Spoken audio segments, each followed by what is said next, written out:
We wanted to take some time to tell you about the batch comparison feature in the PLAATO Pro app. In the PLAATO Pro app, what you're able to do is you're able to take 2 batches, up to 4 batches, and compare the graphs and overlay them so that you can see, for example, density overlaid and temperature overlaid and the fermentation activity overlaid. As you can see here, we have an example of a client who understood that they were over aerating their beer based off the fermentation profile.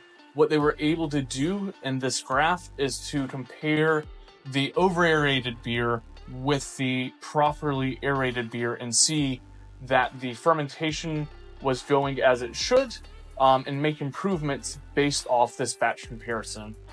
You can also, with this batch comparison, see if your yeast generation, as we can see in this other graph as well, if it has run its course or not, and if you need to improve and reuse or use a new strain of yeast in your batch. So these are kind of 2 ways that you can utilize the batch comparison feature in the PLAATO Pro app.